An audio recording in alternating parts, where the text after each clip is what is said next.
The Cryo Ranger or the Cryo Blaster?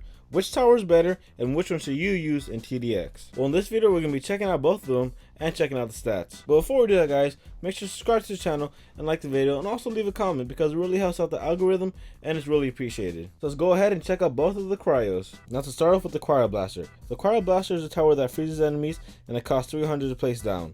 It does 0 damage, can freeze enemies in place, and has a range of 7. Now for the first top path upgrade, costs 225, and the permanent speed reduction if frozen is 25%. Now for the second top path upgrade, the range goes from 7 to 9.5, and it costs 400. Now for the third top path upgrade, it's going to cost 1200, the damage goes from 0 to 0.5, and the targets hit go from 3 to 5. So the fourth top path upgrade is going to cost 2,750. The extra damage if frozen goes to 10%. The target's hit goes from 5 to 7, and the freeze amount is 1.8 to 5.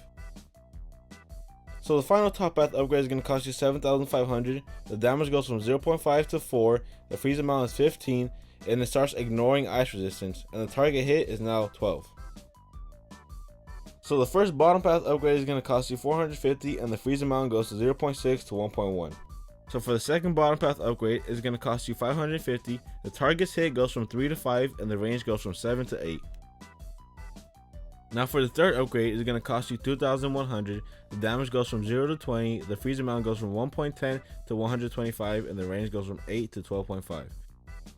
So the next upgrade is going to cost you 5,675. The damage goes from 20 to 50. The freeze amount goes from 125 to 210, and the range goes from 12.5 to 14.5. So the final upgrade costs 14,000. The damage goes from 50 to 100. The freeze amount goes from 210 to 425. The range goes from 14.5 to 15.5, and it can now freeze bosses. So now we're on to the Cryo Ranger, and this costs 425 to place. The damage is 1, the range is 9, and the freeze amount is 1. So we're going on the top path. So the only way you can get the Cryo Ranger is from beating the Christmas event or 300 Robux. So the first upgrade is going to cost you 300. The damage goes from 1 to 1.5, and the range 9 to 10. So the second upgrade is going to cost you 325, and the range goes from 10 to 13. Now for the fourth upgrade is going to cost you 2,850. The damage goes from 1.5 to 6.5. The freeze amount goes from 4 to 8, and the range 13 to 15. Now for the final upgrade, and that's going to cost you 12,000. Damage goes from 6.5 to 11. The freeze amount 8 to 12, and range 15 to 18. Now for the bottom path, the first upgrade is going to cost you 300, and the damage goes from 1 to 3. Now the second upgrade is going to cost you 500, the range goes to 9 to 11, and the freeze amount goes from 1 to 2.5.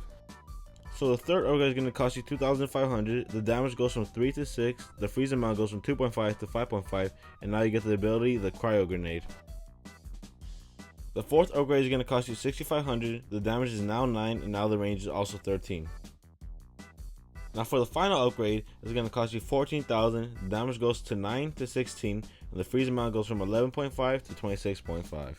So overall, is the Cryo Ranger good? I think it really isn't good. I think it's one of the worst towers in the game. It is really a hyped up, different version of the Ranger. And is it really worth beating the Christmas event for this tower? It really isn't. A couple videos back, I said the Cryo Blaster was one of the worst towers in TDX. I think that, I think it's really good actually. Because if you max out the top path and place a couple down, I think nothing's getting through that. And even the bottom path could freeze bosses. So yeah guys, for that, I'm gonna have to go with the Cryo Blaster any day. But there you go guys, that's the video. So if you guys enjoyed that video, make sure to like, subscribe, and comment down below. Because it really helps with the algorithm and it really helps with the channel. It's also super appreciated. Thank you guys for watching, and see ya!